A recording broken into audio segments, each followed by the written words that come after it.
daripada mulut kita ikut ngomentarin orang lain. Mulai saat ini dan seterusnya, ayo kita belajar. Pertama, perbanyaklah istighfar. Nabi kita Muhammad sallallahu alaihi wasallam, satu-satunya manusia yang dosanya sudah mendapat jaminan ampun, istighfarnya sehari semalam nggak kurang 80 kali. Bahkan dalam riwayat yang lain, Nabi itu istighfarnya sehari semalam 100 kali. Daripada lisan kita ikut ngomentarin orang lain, perbanyak istighfar.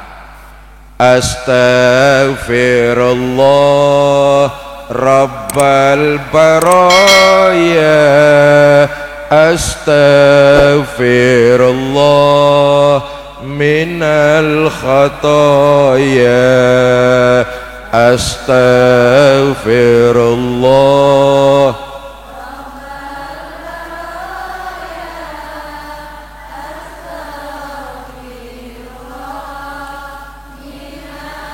La kabirata ma'al istighfar. Enggak ada kesalahan yang menggunung, dia akan kempes habis kalau digempur terus dengan istighfar. Wala saghirata ma'al istimrar. Enggak ada kesalahan yang kita lihat remeh, kecil, tapi kalau kita kerjain terus, enggak pernah kita gempur dengan istighfar, itu kesalahan lama-lama numpuk jadi gunung. Jelas? Jelas? Tiap kita nih berlumur salah dan dosa. Betul apa enggak? Yang datang pagi ini di Masjid Puri Cinere, ada yang kagak pernah bikin salah ini? Hah? Ada yang kagak punya dosa datang ke sini nih? Jangan sok suci. Jangan ngerasa bener sendiri. Kita ini makhluk berlumuran salah dan dosa, tapi untungnya Islam agama yang hope, agama yang penuh dengan harapan roja, sebuah kepastian. Dosa dan kesalahan kita diampuni oleh Allah, diantaranya dengan taubat dan memperbanyak istighfar. Saudara, yang kedua keutamaan istighfar, Allah akan memenuhi hajat dan kebutuhan kita dari jalan yang kita tidak sangka-sangka. Kalau lisan kita mendawamkan istighfar, Allah akan memenuhi hajat dan kebutuhan kita. Saya ingin menyampaikan satu riwayat. Adalah seorang ulama besar bernama Imam Ahmad bin Hambal. Ibu kenal Imam Ahmad bin Hambal? Kenalan di mana lo? Kenal.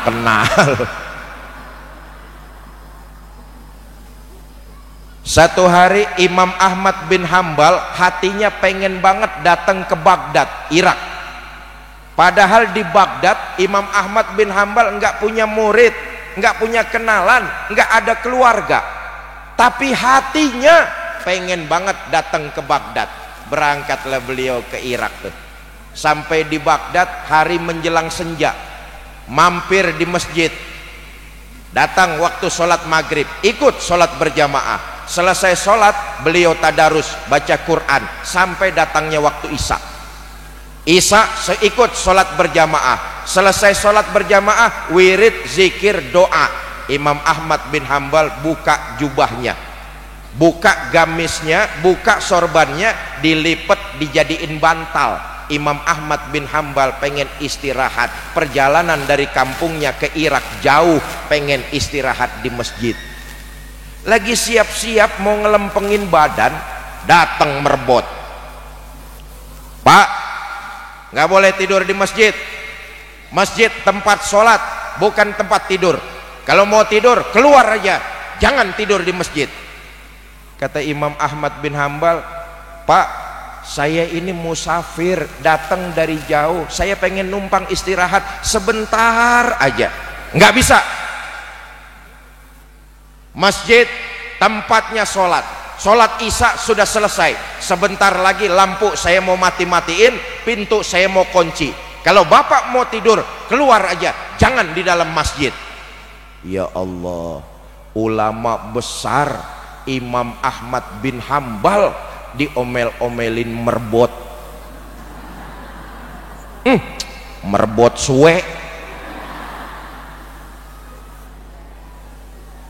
Keluar Imam Ahmad bin Hambal sampai pinggir jalan celingukan. Celingukan ngerti orang sini celingukan? Bingung. Pantas kalau Imam Ahmad bin Hambal bingung. Kenapa? Di Baghdad santri nggak punya, keluarga nggak ada, temen juga nggak punya. Bingung dia. Di pojok masjid ada orang dagang martabak, ngelihat Imam Ahmad bin Hambal celingukan, dipanggil, "Pak, sini." Datang Imam Ahmad bin Hambal menghampiri. Kata pedagang martabak, "Bu, oi, mau kemana oi? Mau beli martabak oi?" Oh, kamar mandi ya. Sampai mana tuh gua ngomongnya tadi dah tuh? Oh iya. Di pojokan masjid ada tukang martabak, ngelihat Imam Ahmad bin Hambal celingukan, kebingungan, dipanggil, "Pak, sini." Datang menghampiri Imam Ahmad bin Hambal. Kata pedagang martabak, "Pak, Bapak bukan orang sini ya?" Oh. "Bapak ngapain di sini?" Saya juga bingung." Lah, kalau bingung begitu, Bapak mau bermalam di mana? "Saya nggak punya tujuan. Saya datang dari jauh. Hati saya pengen banget nih ke sini. Cuma sampai sini saya bingung, nggak ada tujuan. Temen nggak punya, keluarga nggak ada." Iba pedagang martabak. Kata pedagang martabak, "Ya udah, daripada Bapak nggak jelas tujuannya, nanti terlunta-lunta, mending Bapak nginep di rumah saya aja. Tapi entar ya, setelah saya selesai dagang martabak." Nemenin Imam Ahmad bin Hambal dagang martabak. Ya Allah, ulama besar udah dimaki-maki merbot, nemenin dagang. Selesai itu pedagang habis jualannya, pulanglah mereka. Imam Ahmad bin Hambal nginep sehari, 2 hari, 3 hari, sampai waktunya 3 hari. Imam Ahmad bin Hambal pamit mau pulang. "Pak, terima kasih, saya udah disuruh nginep di sini 3 hari. Saya lihat-lihat kita saudara sesama muslim. Saya lihat-lihat, saya perhatikan Bapak ini ibadahnya biasa aja. Sholat ya yang rawatib doang." Rawatib doang ngerti? Rawatib Zohor, Asar, Maghrib, Isya, Subuh. Qobliyah, Ba'diyahnya enggak. Saya lihat Bapak sholat yang rawatib doang. Tadarus Quran, ngaji Quran ya cuma seainan doang. Seainan ngerti dan nih orang dulu semua ini. Dari ain ketemu ain lagi tuh. Tapi 3 hari saya nginep nemenin Bapak. Yang saya kagum, tidak pernah sedikit pun lisan Bapak kering dari istighfar kepada Allah. Ngomong-ngomong Pak, udah lama ngamalin istighfar? Kata tuh pedagang, "Ya belum lama-lama amat sih, palingan baru 30 tahun. Tambah penasaran Imam Ahmad bin Hambal, "Pak, sekian puluh tahun, 30 tahun ngamalin istighfar, apa hajat dan kebutuhan Bapak dipenuhi oleh Allah?" Rada mengkelap pedagang ditanya begitu. Kata pedagang, "Dengan saya melazimkan istighfar, alhamdulillah segala kebutuhan dan hajat saya dikabul oleh Allah.